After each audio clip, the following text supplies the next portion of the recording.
大家好，今日同大家一齊去坐傳說中世界上最貴嘅火車東方快車。我哋會由法國巴黎出發，展開2日1夜去意大利威尼斯嘅超奢華火車之旅。呢架火車被譽為流動嘅5星級酒店，除咗每一卡嘅車廂都係過百年嘅古董之外，仲有一流嘅服務同埋米芝蓮嘅餐飲。2日1夜嘅車票，2個人1間房，要接近10萬蚊港紙。而且仲係一票難求，要最少半年至1年前預訂。呢2日1夜並唔係喺火車瞓一晚咁簡單，而係一個穿越時空之旅，等你去體驗一下1920年火車嘅黃金時代。東方快車喺1883年由一位比利時嘅火車商人創辦，佢將美國豪華臥鋪嘅列車嘅概念帶返歐洲，打造出歷史上面第一列橫跨歐亞大陸嘅豪華長途列車。喺當時嗰個冇民航飛機嘅年代，呢一列火車就係頂級奢華嘅代名詞，係歐洲皇室政要名流嘅社交場所。而最令大家熟悉佢嘅就係著名推理小說《東方快車謀殺案》，故事發生嘅地方就係呢一架東方快車上邊。後來因為戰爭，原本嘅東方快車曾經一度沒落。美國商人 James 喺1977年開始喺拍賣會上邊將舊嘅東方快車一節一節咁樣買返嚟，然後重新裝修，就變成我哋而家嘅新普倫東方快車啦。車上面嘅每一塊木板、每一口釘都係誕生於1920至1940年代，係真正嘅古董嚟㗎。我哋嘅穿越時空之旅喺巴黎東火車站開始。東方快車嘅車票係包免費嘅接送服務，私人專車會將旅客通過特別通道送到巴黎東火車站嘅指定地方。一落車就有好多位火車嘅職員過嚟幫我哋攞行李，直接帶我哋去到東方快車嘅月台。個月台就冇乜太特別，係一個普通嘅火車月台。而家見到右邊嗰架車就係我哋要坐嘅東方快車啦。由於間房好細，大件嘅行李唔可以擺喺間房，所以我哋預先 pack 定3個細袋過夜。我哋會喺度做埋個 check in 手續，跟住就可以上車啦。check in 呢個位都好有儀式感，除咗有現場音樂，你仲會見到車上面嘅工作人員一字排開咁樣同你打招呼，歡迎你。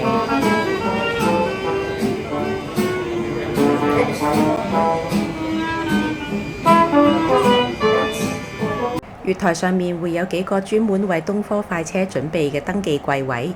職員嘅樣同埋穿着都好有古老嘅歐洲氣質。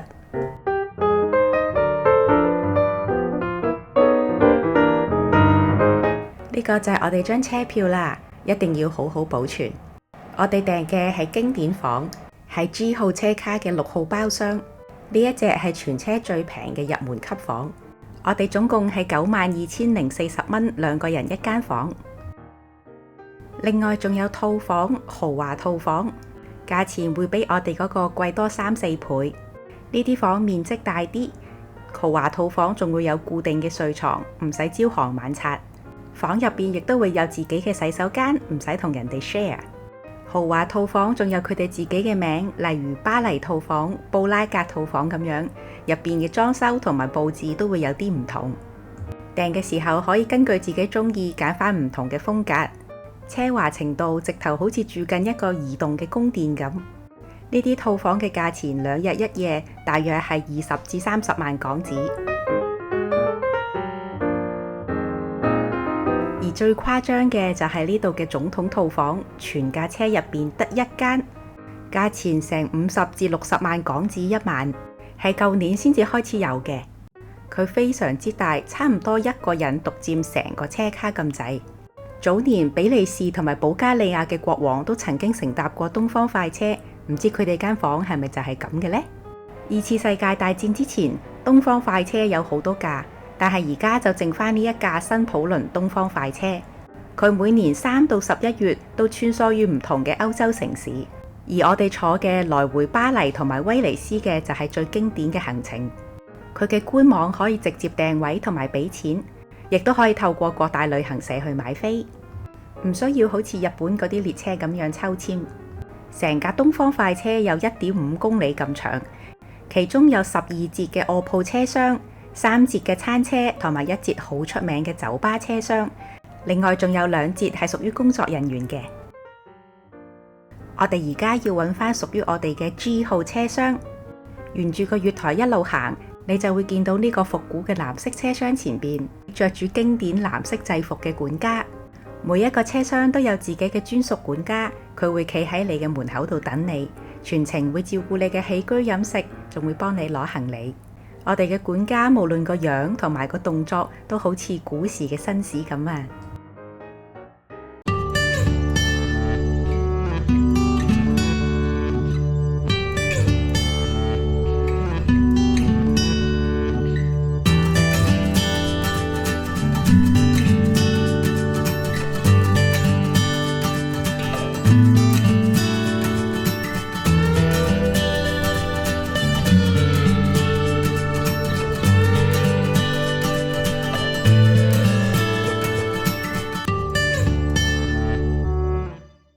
跟住就帶大家睇下我哋今次住嘅經典房。我哋呢一節嘅車廂總共有9間，成個車廂入邊同埋走廊都係復古嘅紅木，典雅得嚟又好高貴。每一塊木、每一個手柄都有過百年嘅歷史，而且保養得好新淨。呢個就係我哋間房啦。第一個感覺係佢都真係幾細，紅木嘅內籠、天鵝絨嘅梳化，好有年代感。呢張3人天鵝絨嘅梳化，夜晚就會變成一張碌架床。窗邊仲有一個細嘅茶几仔同埋一張凳，跟住就冇位啦。牆上面有2個大嘅層架，可以擺大家嘅過夜行李。大件嘅行李同埋篋就唔可以帶入房，要交俾管家儲存。呢個凳上面嘅天鵝絨喺100年前嘅東方快車已經存在，修葺之後用到而家。呢度嘅木紋全部都係人手嘅木雕拼花，係歐洲引以為傲嘅工藝。中間呢埲門可以通去隔離房，可以打通2間房。側邊呢一個係個隱藏式嘅洗手盆。100幾年前喺火車嘅房入邊有個自己嘅洗手盆，可以話係身份嘅象徵。呢個洗手盆麻雀雖小，五臟俱全，有晒毛巾、鏡、冷熱水同埋一大堆嘅洗漱用品。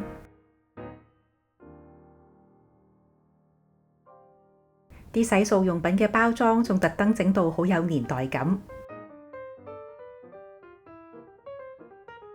毛巾上面仲印有東方快車嘅標誌。車上面嘅風扇、電器都好有年代感，但係用起嚟又好方便。例如呢個燈同埋風扇掣上下床各有一個，都幾佩服咁耐以前嘅設計都整得咁人性化。仲有現代化嘅 USB 同埋 USB-C 插電位。架車直頭用盡每一個可以用嘅空間，連門邊都擺咗個層架，擺咗免費嘅有氣同冇氣蒸餾水。我哋係下晝4點鐘開車，入到房嗰時，管家已經準備好下午茶同埋香檳。車上面嘅早午晚3餐同埋下午茶係包埋嘅。坐喺窗邊嘆住香檳，望住法國嘅鄉郊景色喺我哋面前經過。等我哋一齊體驗一下100年前貴族嘅生活啦！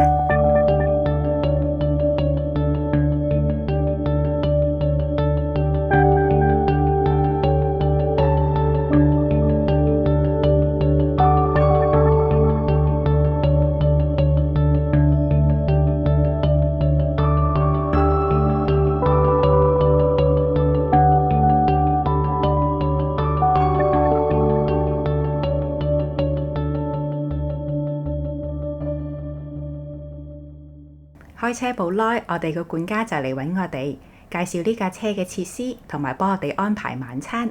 The letter would be for this car, so the G wagon, and to your left you will have the F car, and then if you continue to your left you have the heart of the train where you have the dining cars, and then also the bar car. 晚餐分早晚2個時段，可以自由選擇。我哋揀咗6.9，同大家睇埋最重要嘅嗰樣嘢，就係洗手間。我哋普通客房係冇廁所，所以要去公共嘅。每節車廂有1個廁所，俾呢9間房嘅客人一齊用。個廁所非常乾淨，入邊嘅設計古色古香，而且有一陣爽身粉嘅香味。雖然要同人 share， 但係2日入邊基本上都冇排過隊，而且洗手間永遠都好乾淨。趁住一上車嘅時候冇咁多人，我哋一齊去睇下架車嘅公眾空間。喺火車上面生活最大嘅困難就係條走廊好窄，如果對面有人，就要停低互相禮讓。不論喺走廊或者餐車，只要你一停低，就有機會阻住後邊或者前邊嘅人。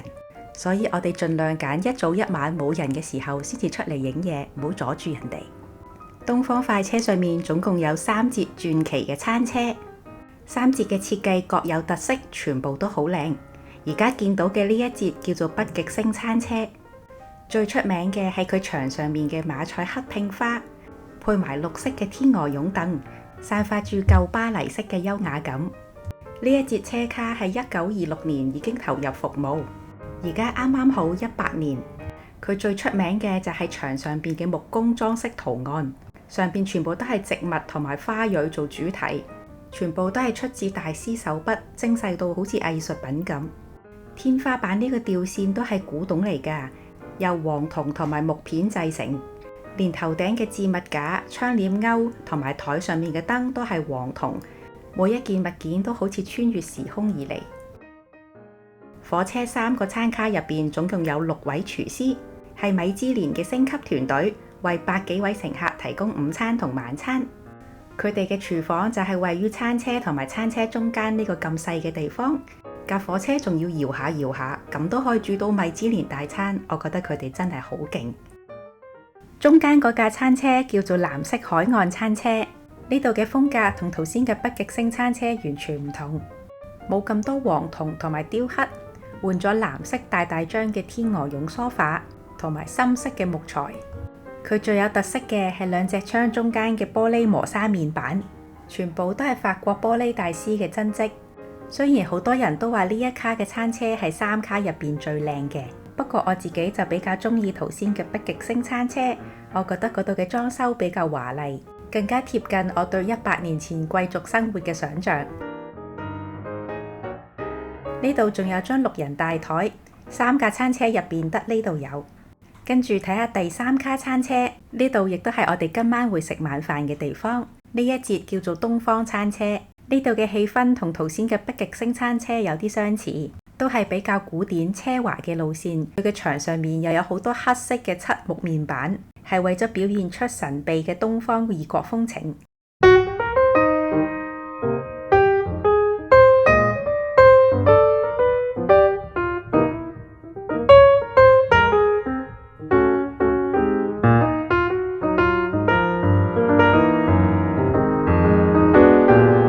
行近啲睇下，呢啲黑漆木面板上面啲畫又真係幾有中國風。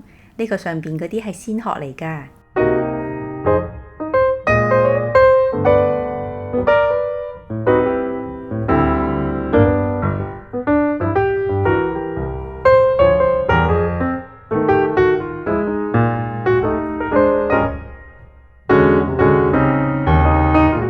坐喺一個咁古老奢華嘅車廂入邊，望住車廂外邊全部都係咁現代化嘅風景，有一種夢幻得嚟唔係好真實嘅感覺。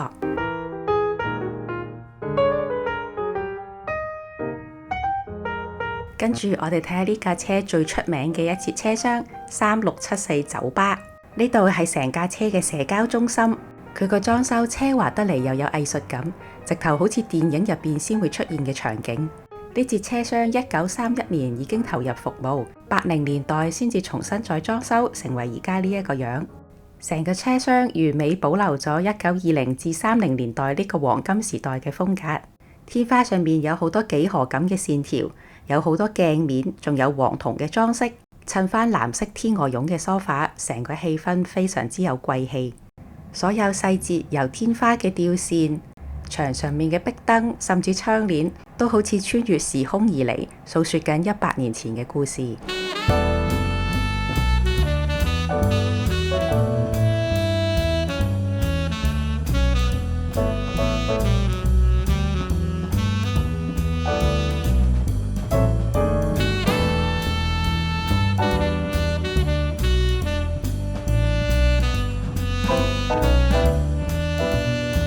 呢個酒吧大部分嘅時間都座無虛席，而且不論日夜，大家都着得好正式。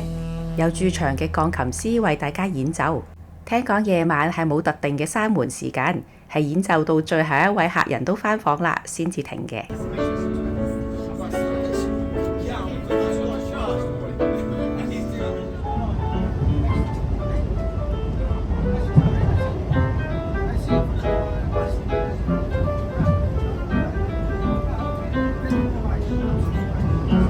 呢度最經典嘅雞尾酒係以東方快車謀殺案作為靈感，個名叫做 Guilty 12。酒類飲品呢度係要另外收費，但係茶、咖啡就係免費嘅。睇完架車嘅公眾設施，我哋而家要返房裝身，因為要開始晚餐啦。晚餐嘅衣着要求係要着禮服。原來着斗領踭嘅高踭鞋喺火車上面又要行得優雅，係一件好困難嘅事。我哋今晚嘅晚餐被安排喺東方餐車，一嚟到侍應就好熱情咁招待我哋，大家都真係着得好靚，男士仲打煲呔添。你覺唔覺得側邊台嗰位先生有啲似占士邦？餐車嘅大部分飲品包括酒、汽水都係免費嘅。佢個 wine list 係我見過嘅餐廳入邊最長嘅，免費同埋要加錢嘅酒加埋有10幾頁咁多，真係好難想象一架移動緊嘅火車上面點解可以揾到咁多位去擺呢啲酒。3節嘅餐車都有各自嘅 menu， 呢個係一個4道菜嘅晚餐，主菜可以揀魚或者威靈頓牛肉，成餐飯所有嘅嘢都好有儀式感。牛油上面印咗東方快車個名，碟上面都有個火車樣。呢度無論服務、環境同埋食物都媲美一流嘅米芝蓮餐廳。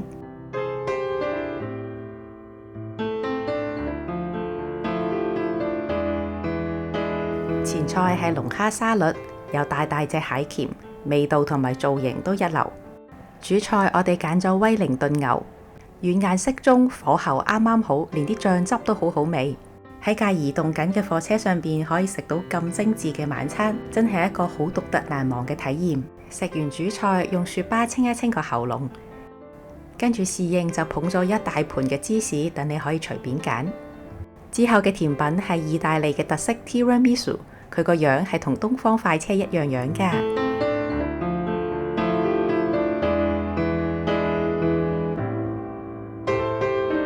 當我哋以為呢餐飯已經結束，準備離開嘅時候，點知仲有驚喜。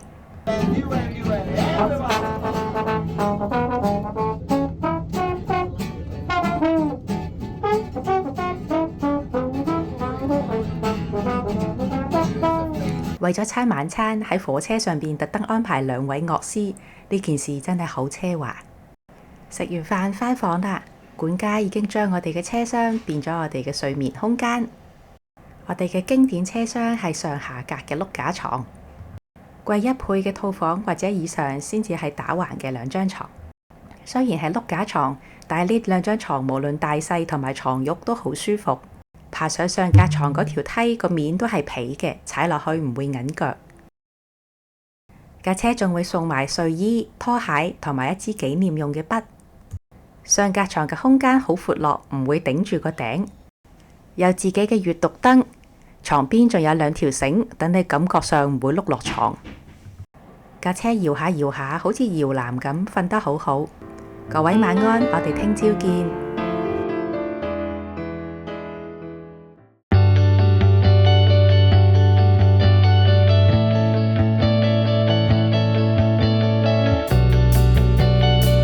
朝早7點一起身，我哋就見到瑞士嘅雪山。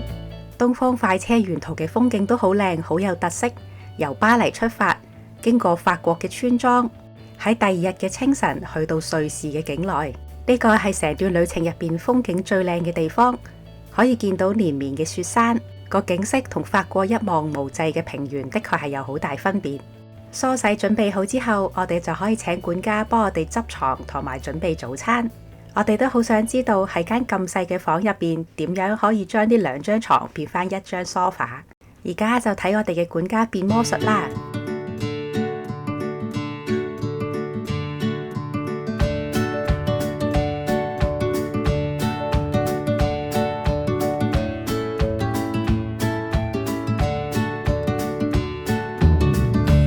管家唔使幾分鐘就將碌架床變翻1張梳化。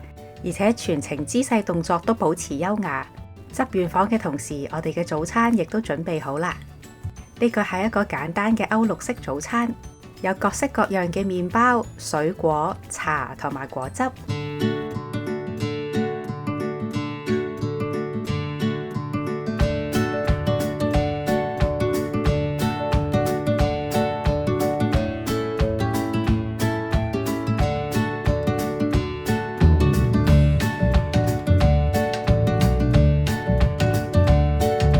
車中間有好幾次都會喺個站度停低，主要係因為喺進入唔同國家嘅時候要更換翻嗰個國家嘅火車頭，同時亦都可以補給物資。乘客亦都可以趁呢個時候落去月台度行下。不過呢啲站多數就冇咩風景睇。而家我哋準備進入意大利境內，原本嘅瑞士火車頭喺呢度就會離開。隔咗一陣，意大利嘅火車頭就會過嚟接力，帶住東方快車18個車卡，完成埋餘下嘅威尼斯段行程。我請教過工程人員，佢哋話更換車頭嘅原因係因為唔同國家嘅火車電力供應系統唔同，所以去到唔同國家就一定要換翻佢哋自己嘅火車頭。而家係中午12點，距離火車到站仲有5個鐘。我哋食埋個午餐先，轉頭就要準備落車啦。今次我哋個餐車係北極星號，無論晚餐定係午餐，用餐時間都有2個時段可以自己揀，而去邊個車廂食亦都可以自己提出，多數佢都會就你。我哋尋晚試過東方號，而家就試埋類似樣嘅北極星號。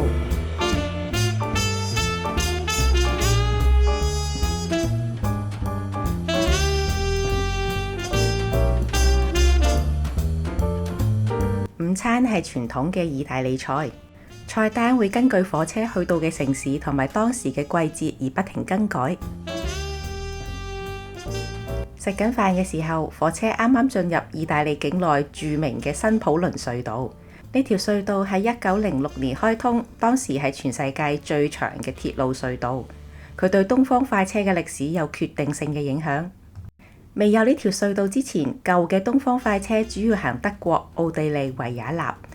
有呢條隧道之後，火車先可以穿過阿爾卑斯山，先至有而家新普倫東方快車最經典嘅巴黎去到威尼斯嘅行程。隨住火車出邊出現威尼斯附近嘅瀉湖，我哋完美嘅行程已經就嚟去到完結啦。呢一段火車喺水上面行走嘅風景，亦都係東方快車其中一個最標誌性嘅時刻。